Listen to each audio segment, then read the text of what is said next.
ഏറെ നാളുകൾക്ക് ശേഷമാണ് മുഖ്യമന്ത്രി പിണറായി വിജയൻ രാജ്ഭവനിലേക്ക് എത്തുന്നത്. രാജേന്ദ്ര അർലേക്കറുമായി ഗവർണറുമായി വേദി പങ്കിടുന്നത്.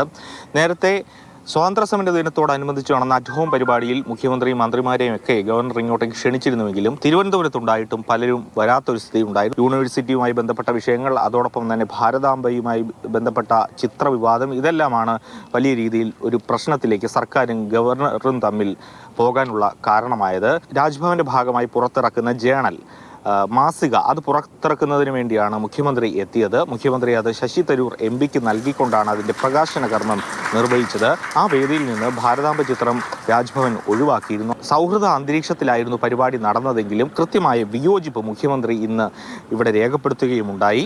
ജേണലിന്റെ ഭാഗമായി ഉൾപ്പെടുത്തിയ ഈ ആർട്ടിക്കിളിൽ പറയുന്ന കാര്യങ്ങൾ സർക്കാരിൻ്റെ അഭിപ്രായമല്ല, നിലപാടല്ല എന്നുള്ള കാര്യമാണ് മുഖ്യമന്ത്രി ഇന്ന് തുറന്ന് പറഞ്ഞത്.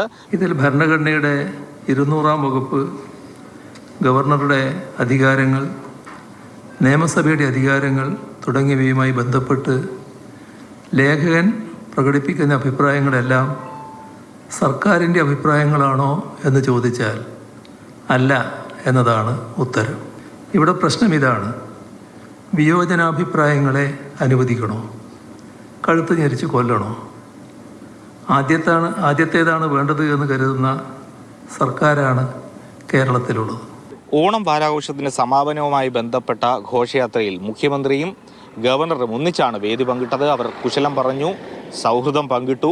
അതിനുശേഷം പ്രസംഗിച്ച ഗവർണർ തന്നെ പറഞ്ഞത് മുഖ്യമന്ത്രി സഹോദര തുല്യനാണ് എന്നുള്ള കാര്യമായിരുന്നു പറഞ്ഞത്. അന്ന് തന്നെ ഒരു മഞ്ഞുരകിൽ തുടങ്ങിയിരുന്നു. ഇന്ന് രാജ്ഭവൻ വീണ്ടും അത്തരത്തിലൊരു കൂടിക്കാഴ്ചയ്ക്ക് വേദിയാകുമ്പോൾ അത്തരത്തിൽ കൂടുതൽ സൗഹൃദത്തിലേക്ക് സർക്കാരും ഗവർണറും എത്തുന്നു എന്നുള്ളതാണ് പ്രത്യേകത. സജുമാറിനൊപ്പം AK സ്റ്റെഫിൻ, മാതൃഭൂമി ന്യൂസ്, തിരുവനന്തപുരം.